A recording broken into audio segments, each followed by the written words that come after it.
भेजेंगे, हम तो नहीं भेजेंगे। और अभी कुछ दिन बाद जानकी नवमी भी आने वाली है, लाली का भी ब्याह हो जाएगा, लाली का भी सुंदर उत्सव हो जाएगा, तब तक रुको। राम जी बैठे रहे, पूरा जेठ का महीना निकल गया, अब आ गया सावन। राम जी बोले अब तो जाएं हम। बोले सावन आ गया है, आपको पता नहीं है चातुर्मासी लोग एक ही स्थान पर रहते हैं, इतने सारे कीड़े मकोड़े धरती में घूमते हैं, वर्षा होती है, गड्ढे हो जाते हैं, दलदल बन जाते हैं, कीच कीचड़ कितनी हो जाती है, रथ कहीं फंस गया रास्ते में तो सावन के बाद जाइएगा। राम जी पूरे सावन बैठे रहे। सावन जैसे ही निकला, राम जी बोले अब हमको जाने दो। बोले आप कैसे चले जाओगे? बोले क्यों? बोले अब तो कार्तिक का महीना आने वाला है और कार्तिक में ही करवा चौथ आएगी, आदि आदि सब उत्सव होंगे, वो तो पहली बार ससुराल में ही होना चाहिए। कार्तिक का महीना भी पूरा महीने निकाल दिए। राम जी बोले अब तो हमको जान दो। वो कैसे चले जाओगे? बोले क्यों? आपकी प्रथम विवाह की वर्षगांठ आ रही है, वो तो ससुराल में मनानी पड़ेगी। राम जी बोले पूरा 1 साल निकाल दिया, हमको जाने ही नहीं दिया। फिर अपनी प्रथम विवाह की वर्षगांठ मनाने के बाद तब राम जी ने हाथ जोड़े। जनक जी ने कहा अब बहुत हो गया, अब थोड़ा प्रस्थान करें। तब राम जी गए। ऐसा कहीं कहीं वर्णन किया जाता है और कहीं कहीं तो कहते हैं बोले राम जी को जाने ही नहीं दिया। क्यों? प्रथम विवाह की वर्षगांठ होती फिर से वही। बोले इतनी सर्दी कैसे भेजें? सर्दी निकलने के बाद अब तो रामनवमी आ रही है, अब तो चैत्र की होली अब तो होली आ रही है, चैत्र में आपका वो आएगा, पर वही जैसे 1 साल रोका ऐसे ही कहते हैं आज तक राम जी को मिथिला वासियों ने जाने ही नहीं दिया, वही है। मिथिलावासी कहते हैं बोले रावण का वध तो भैया कोई और ने किया, जाके हमारे पहुना तो मिथिला में ही है, कहीं गए नहीं है। ऐसी सुंदर लीला है। तो तब से जामवंत जी का मन था कि ये राम जी कभी मेरे जमाई बने। और यही द्वापर में जब राम जी कृष्ण बन करके आए तो जामवंत की पुत्री जामवती के साथ विवाह करके एक जमाई होने का जो सुख होता है वो ठाकुर जी ने जामवंत जी को दिया। तो प्रथम विवाह रुक्मणी के साथ, दूसरा जामवती के साथ, तीसरा विवाह ठाकुर जी का हुआ सत्यभामा के साथ, चौथा विवाह हमारी ब्रज की रस रानी श्री यमुना जी के साथ में हुआ। इस प्रकार ठाकुर जी के 8 विवाह हुए। 8 विवाहों के बाद भौमासुर नाम का एक राक्षस था, उसके यहाँ 16,100 राजकुमारियां बंदी थीं। भगवान ने जाकर के उन 16,000 राजकुमारियों को मुक्त किया। सबसे कहा अपने अपने घर को प्रस्थान करो, पर 16,000 राजकुमारियां ठाकुर जी के आगे निवेदन करने लगी, नाथ भूयात पतिर्मे मह्यम, आप ही हमको पति रूप में मिल जाओ। और ठाकुर जी ने उन 16,100 राजकुमारियों के साथ विवाह किया। 16,108 ठाकुर जी की पत्नियां हैं, पर आश्चर्य की बात यह है कि अकेले कृष्ण नहीं रहते इनके साथ। कृष्ण भी 16,108 रूप धारण करके एक एक पत्नी के साथ अलग अलग भवनों में रहते हैं। कर्तुम अन्यथा कर्तुम समर्थ। कई मनचले लोग होते हैं ना, वो कहते हैं हमारे इष्ट परमात्मा कृष्ण हैं, जब उनकी 16,000 हैं तो हम 2-4 रख लें, क्या बुराई है? एक घर वाली 4 बाहर वाली। ठाकुर जी के नाम पर अगर ऐसे क्रियाकलाप किए ना, सुदर्शन चक्र लेके बैठे रहेंगे आपके लिए जिस दिन वैकुंठ जाओगे। चौरे मेरे नाम पे 4-4, बोले आपकी भी तो 16,108। ठाकुर जी कहेंगे 16,108 के संग एक साथ नहीं, अलग अलग रूप में रहता था मैं, तू तो 4 के संग अकेला ही रहा। इस प्रकार का गलत क्रिया कभी नहीं करनी बंधु। आजकल थोड़े युवा हमारे भटक रहे हैं। मैं कॉलेजों में जाता रहता हूं, कुछ ना फेस्ट होते हैं, कभी कोई प्रयोग में बुलाते हैं। बच्चों के प्रश्न सुनकर के मैं कई बार आश्चर्यचकित हो जाता हूं कि ये चल क्या रहा है। अब मुझे वो प्रसंग याद नहीं। दिल्ली के एक कॉलेज में मैं गया था, वहां बच्चों ने मुझसे क्वेश्चन किया, महाराज जी संबंधों में क्या ये सब भी चलेगा? वो इंग्लिश के शब्द थे, मुझे याद भी नहीं है। मैंने कहा इनका मतलब क्या होता है? तो बोले एक का मतलब होता है कि हम एक के साथ संबंध में हैं, पर एक से और हमारा मन लगा हुआ है, विचार कर रहे हैं कि ये ठीक नहीं रहेगा तो इससे बात करेंगे। एक से हमारा जो है संबंध तो है, पर संबंध में कोई कमिटमेंट नहीं है। अरे मैंने कि भैया तुम संबंध क्यों बोल रहे हो, संबंध कहकर के इसका अपमान मत करो संबंध शब्द का। आजकल बच्चों में क्या प्रचलन चला है। आपका भुसावल तो चलिए बहुत अच्छी बात है कि आप छोटे शहर में रहते हैं, बड़े शहरों में तो दिमाग खराब हो जाता है। बंबई दिल्ली आदि शहरों में 4 साल से रह रहे हैं दोनों दंपति, पति पत्नी, पता चली 4 साल हो गए, ब्याह तो हुआ ही नहीं है इनका, रह रहे हैं संग में। ऐसे ऐसे काम होते हैं। सौभाग्य आपका कि आप ज्यादा बड़े बड़े शहरों में नहीं रहते। ऐसे ही ठीक है, बड़े शहरों में तो बुद्धि खराब हो गई है लोगों की, संबंध के नाम पर कुछ भी कर रहे हैं।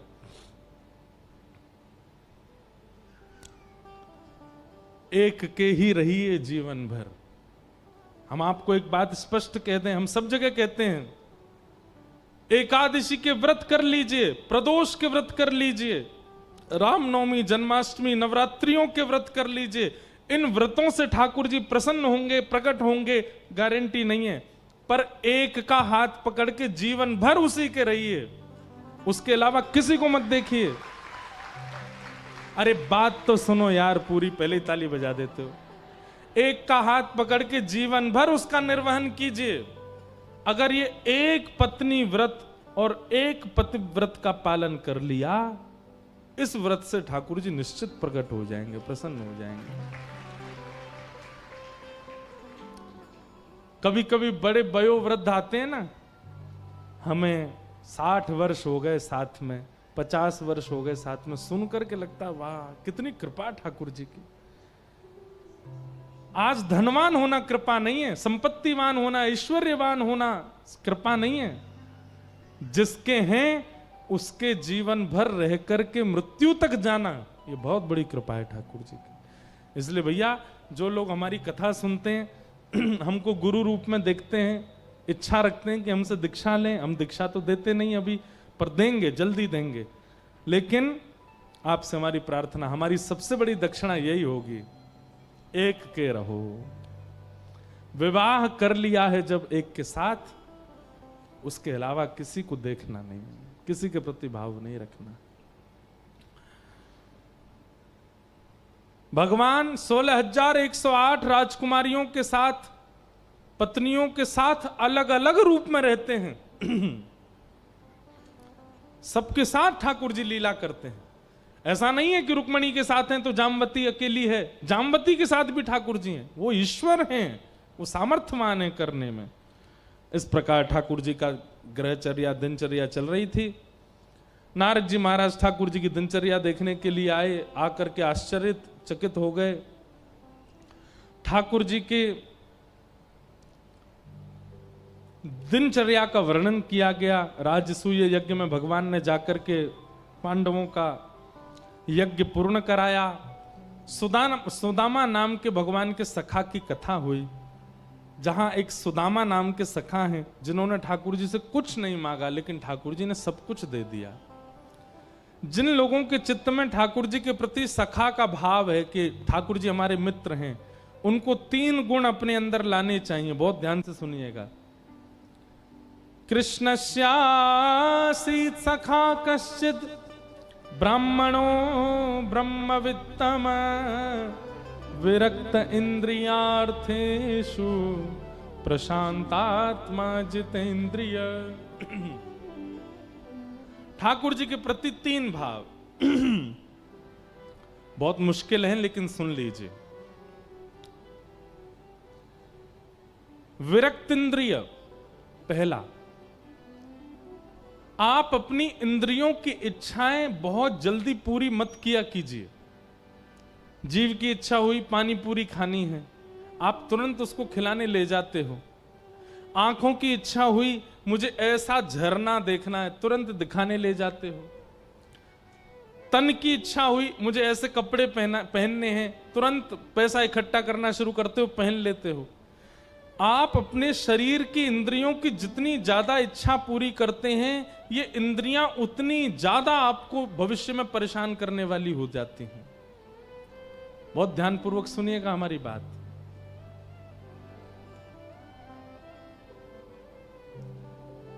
जीव की कुछ खाने की इच्छा है और आपने अपनी इस जीव की इच्छा को पूरा नहीं किया, तो जीव क्या विचार करती है कि मैं तो कह रही हूं कि मुझे ये खिलाओ खिलाओ खिलाओ, ये खिलाता ही नहीं मुझको, कुछ और खिला रहा है, मेरी इच्छा पूरी नहीं कर रहा। तो जीव क्या करेगी, आगे से आपको आज्ञा करनी बंद कर देगी, वो आपके वश में आ जाएगी। वो विचार करेगी कि ये इच्छा पूरी करता नहीं तो फिर क्यों इससे कुछ कहना कुछ करना, यही तो चाहिए। इसी को तो कहते हैं जितेंद्रिय विरक्त इंद्रिय। हम लोगों की विचलनता का सबसे बड़ा कारण है कि हम इंद्रिय इच्छाओं को पूरे करने में लगे रहते हैं। और एक बात कहें, 35-40 के हो जाने के बाद इंद्रियों की इच्छाएं, फिर कई लोग कहते हैं, बोले महाराज जी अब इच्छा तो होती है पर हम क्या करें, बैठे रहते हैं। अरे 40 के बाद इच्छाएं तो होती हैं पर पूरी करने लायक रहते नहीं है हम। सबसे ज्यादा ध्यान रखना युवावस्था में, इंद्रियों की इच्छा प्रकट हो उनको पूरी मत करो। इसी से क्या होगा, इंद्रियां वश होंगी, मन एकाग्र होगा, बुद्धि एकाग्र होगी। बच्चा सबसे ज्यादा बिगड़ कब जाता है, क्योंकि उसकी हर बात माता पिता पूरी कर देते हैं। बेटा रात में उन्होंने चिप्स खानी है, चिप्स खानी है, तुरंत पिताजी जाएं 10 रुपए की चिप्स ला करके दे दें। सुबह उठ करके उन्होंने चॉकलेट खानी है, मां जाए चॉकलेट दे दे। वो बच्चा हाथ से निकल जाता है। क्यों? उसकी अनंत इच्छाएं पूरी कर दी गई हैं। अब वो इतना चिड़चिड़ा जाता है एक समय आने पर कि अगर वो जो मांगे उसको ना दिया जाए। बताने वाली बात तो नहीं है, लेकिन कुछ माता पिता समझें इसलिए मैं बता देता हूं। एक बार किसी के अंतिम काल में मैं दर्शन के लिए गया, किन्हीं के प्राण चले गए थे, हमारे कोई संबंधी थे। उनके घर का एक छोटा बालक, वो फोन का इतना आदी, पूरा परिवार तो शोकाकुल है, सब रो रहे हैं और वो बालक वहां शव के सामने ही रो रहा है और सबको पकड़ रहा, मेरा फोन दो मुझे गेम खेलना है। और रो तब, अब उसकी माताजी रो रही हैं, उसके पिताजी रो रहे हैं, उसका पूरा परिवार रो रहा है, घर का सदस्य चला गया, वो बालक सबके सिर पकड़ पकड़ के खींच रहा है, मेरे को फोन दो। और उसको फोन नहीं दिया तो उसको दौरा जैसा पड़ने लगा, इतना आदी हो गया।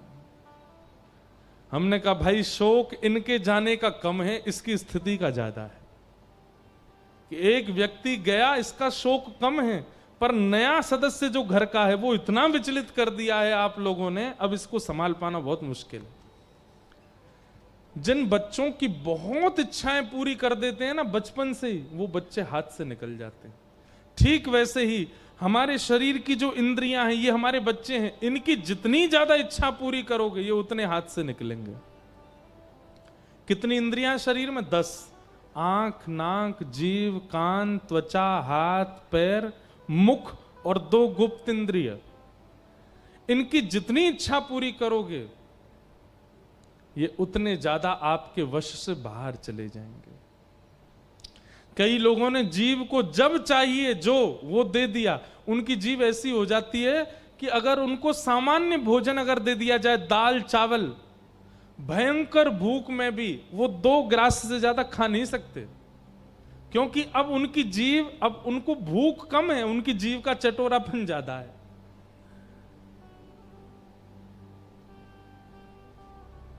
इसलिए भैया ठाकुर जी के बनना चाहते हो तो इंद्रियों को वश करना प्रारंभ कीजिए, इंद्रियों पर काबू करना शुरू कीजिए, बहुत ज्यादा इंद्रियों को। और भैया जो लोग छूट दे चुके हैं, अब 40-45 के हो गए, अब कुछ नहीं हो पाएगा, अब तो आपको दोबारा जन्म लेना पड़ेगा, क्योंकि अब तो बहुत मुश्किल है इंद्रियों को अपने वश में करना। पर अपने बालकों को संभालिए, ज्यादा उनकी इच्छा पूरी मत कीजिए। हर स्थिति में सम रहने वाला व्यक्ति ठाकुर जी का सखा बन सकता है, विरक्त इंद्रिय। दूसरा, ठाकुर जी के सखा के अंदर दूसरा गुण होना चाहिए प्रशांत, बहुत कम बोलने वाला। बहुत ज्यादा बोलने का गुण जिसके अंदर होता है उसकी जीव में झूठ आ जाता है। आप लोग देखना, आप सबके भी संबंध में एक आध व्यक्ति तो ऐसा होगा बहुत बोलता है, बहुत बोलने वाले व्यक्ति की जीव में झूठ आ जाता है। कम बोलिए, थोड़ा बोलिए। वन वर्ड आंसर, ये जितना देना प्रारंभ करोगे उतने ज्यादा आप अच्छे हो। एक शब्द में उत्तर देना प्रारंभ कर दीजिए, और जहां जरूरत नहीं है वहां मौन ही रहिए, मत बोलिए। हम कथा में आने से पहले और कथा से जाने के बाद 1 घंटा मौन रहते हैं, किसी से नहीं बोलते।